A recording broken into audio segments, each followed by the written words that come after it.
ગર્ગ આચાર્ય મહારાજને બોલાવે છે અને ગોકુળની અંદર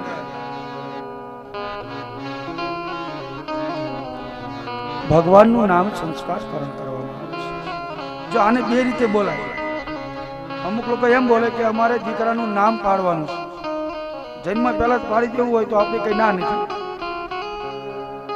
અમારા છોકરાનું નામ પાડવાનું એમ ન બોલાય, પાડવું એમ ન બોલાય, કોઈને જન્મ પહેલા પાડી ન દેવા, પણ અમારા પુત્ર કે પુત્રીનું નામ સંસ્કારકરણ કરવું છે। આ નામ સંસ્કારકરણ છે, એક સંસ્કાર છે કેવા છે। અને આમે એમ બોલે છે કે નામ સમોવડ કોઈ નહીં, જપ તપ તીર્થ યોગ, નામે પાતક તૂટશે નામે નાશે રોગ। નામનો મહિમા રહેલો છે।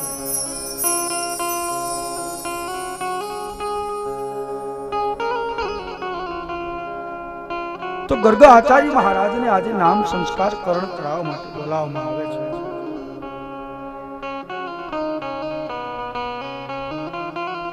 પછી ગોકુળના બધા ગોપ ગોપીઓને પણ બોલાવે છે। આપણે છે ને ઓલું પેલું બાળકની છઠ્ઠી કરીએ એટલે બધાને આજુબાજુ બોલાવી, જો કે તો એવું નથી ને, પેલા તો કઈ ગોળા ફોડ નાખતા અને ગોળો ફોડવો જ જોઈએ, ગોળો ફૂટવો જ જોઈએ નામ સંસ્કાર કરાવો। પછી વિધિ બતાવીશ તમને, પણ ગમે ને ઘરે જાવ ને આમ પાછું ધ્યાન રાખજો, ઘરજની કેવા છે એ પ્રમાણે ફોડવો, એટલે વાંધો ન આવે।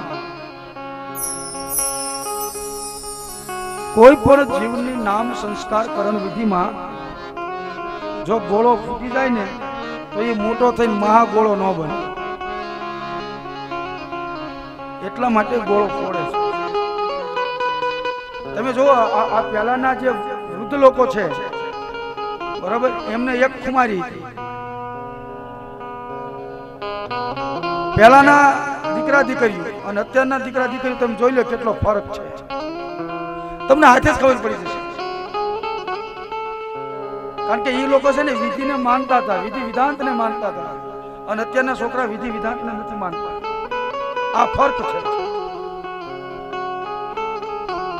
આપણે બધા તો છે ને આ બ્રાહ્મણને લાવવા પડે એટલે જ લાવી છે, અને જો હજુ એમની વગર કદાચ હાલ્યું જાય ને તો આપણે કોઈની જરૂર નથી,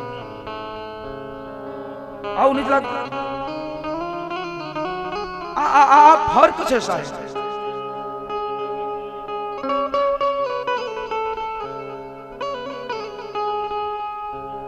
તો પહેલાના જે વિધિ વિધાન તો હતા એમાં એમ બોલવામાં આવતું નામ સંસ્કાર કરાવે,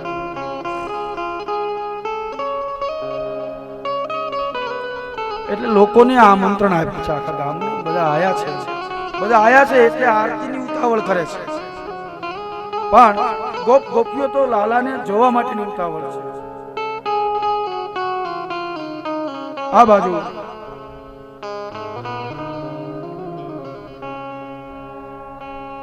નંદ બાબા એમ કહે છે કે હે ગ્રામજનો, થોડી ધીરજથી કામ લો, કારણ કે મારે આ જે વિધિ કરવી છે એક ધાર્મિક વિધિ છે, નામ સંસ્કારકરણ એક ધાર્મિક વિધિ છે, અને ધાર્મિક કોઈ પણ વિધિ હોય એની જે ગતિ હોય એ પ્રમાણે ચાલવા દેવી પડે છે। આચાર્ય ગર્ગ મહારાજ જ્યોતિષ શાસ્ત્ર ખોલે છે અને એની જાણે કે પરીક્ષા કરવાની હોય એમ રોહિણીની ગોદમાં કૃષ્ણ છે અને યશોદાની ગોદમાં બલરામ છે। બે કારણ કે બલરામ છે ને એ રોહિણીના પુત્ર છે અને કૃષ્ણ દેવકીજીના પુત્ર છે, પણ અહીંયા માં યશોદાના ઘરે ગોકુળમાં છે એટલે રોહિણીના ખોળામાં કૃષ્ણ છે અને યશોદાના ખોળામાં બલરામ છે। તમે આ એક એવી વિધિ છે કે તમે તમારો દીકરો 8 કિલોનો ચેડ્યો હોય તો તમને વજન ન લાગે, પણ પાડોશીનો છોકરો 2 કિલોનો હોય ને તોય તમને વજન લાગે લાગે ને લાગે. આવી લીધું તરત કે લેન બોન લઈને તાર છોકરાને બહુ ભાર છે, નકરી 2 કિલોનો જ હોય, ઓલો 8 કિલોનો હોય તો એનો વજન એનો લાગે. પોતાનો છે ને આ ફર્ક છે. જે પોતાના છે એને આ જગતમાં વજન નથી લાગતા, પણ જ્યારે પારકા થઈ જાય છે ને ત્યારે જ લાગે છે સાહેબ. જ્યાં સુધી દિલના સંબંધો છે ત્યાં સુધી આપણને એના વજન નથી લાગતા, પણ જ્યારે આપણાથી અલગ થઈ જાય, પારકા થઈ જાય ને ત્યારે આપણને વજન લાગે છે. નકર તો આપણા જેઠનો દીકરો એ આપણા દીકરા સમાન જ હોય, પણ જે પોતાના દીકરાને પૈસા વાપરવા આપે ને જેઠના દીકરાને ન આપે. ખાલી કહેવાય અમે ભાઈ છીએ, અમે એક છીએ. આ બધાનો ઉપયોગ તો બાજવી તેજી જ કરવાનો. એટલે આ જગત કેવલ ઉપયોગ કરે છે આ દુનિયાનો, બાકી એને ખબર નથી પોતાના કોણ છે.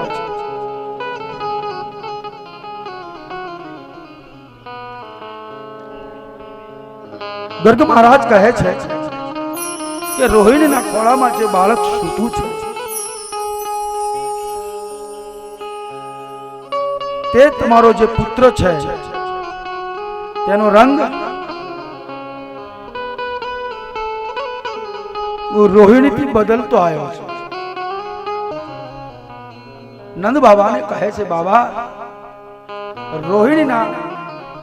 રોહિણીના ખોળામાં જે બાળક સૂતું છે એનો રંગ શ્યામ છે, એટલે એની માથી અલગ વિપરીત રંગ છે. એટલે ગર્ગ મહારાજ કહે છે કે શ્યામ વર્ણ મનને બહુ ગમતો કલર, જે તમારા મનને આકર્ષિત કરે છે.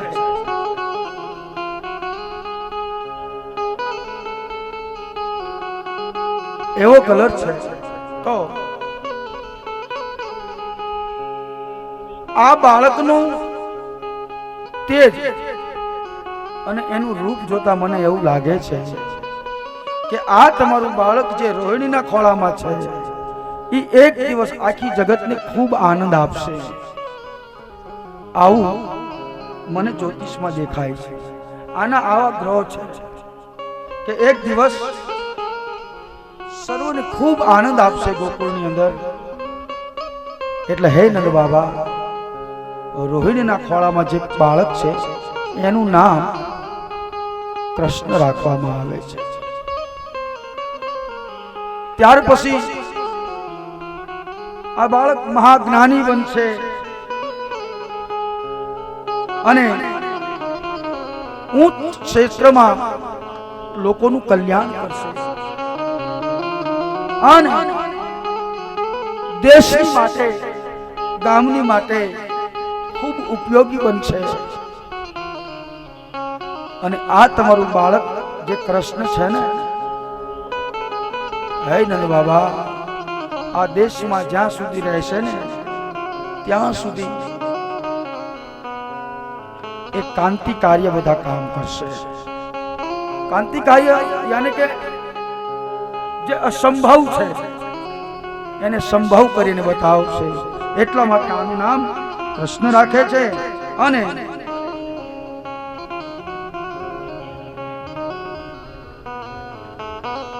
એની જન્મ કુંડળીમાં, હે બાબા, તમારે કઈ ડરવા જેવું નથી. આ મોટો થશે, મહાજ્ઞાની થશે અને આને અનેક પત્ની પણ હશે. તો બીક લાગે ને? અનેક પત્ની કે તો બીક લાગે કે ન લાગે? અમુક કથા બહુ સમજવા જેવી હોય છે. લોકો એમ કહે છે કે ભગવાન કૃષ્ણને 16,1608 રાણી. આનો હિસાબ કોઈને ખબર નથી. જેને દેશની માટે એવા ક્રાંતિકારી કામ કર્યા હોય એને શું આટલી વખત લગ્ન કર્યા હોય? ભગવાન કૃષ્ણ ભગવાન એને જ કહેવાય કે જેની અંદર 9,999 નાડીઓ છે ને, એમાં 16,1608 નાડી એવી છે કે એને પૂર્ણ રીતે, સાહેબ, જેને પૂર્ણ રીતે સમજ્યું હોય અને એની ઉપર જેને અંકુશ રાખ્યો હોય સાહેબ, એ આ જગતમાં ઈશ્વર બની શકે છે. તમારે બનવું હોય ને તો ક્યારેક કાશીપુર આવજો. આનો હિસાબ મારી પાસે છે કે આટલી નાડીને તમે આ રીતે બનાવી નાખો એટલે જગત તમને ભગવાન માને, અને તમે ભગવાન જ છો એમ માની લો. પણ તમારે કઈ કરવું નથી, બસ પૈસા ભેગા કરવા છે, ઘરનું કરવું છે, બાઈટ બાઈટ કરવું છે, બીજું કઈ કરવું નથી. તો પછી શું? એટલે કીધું છે જીવનમાંથી જાય એજી પછી જોયા જેવી થાય, સમજણ જીવનમાંથી જાય.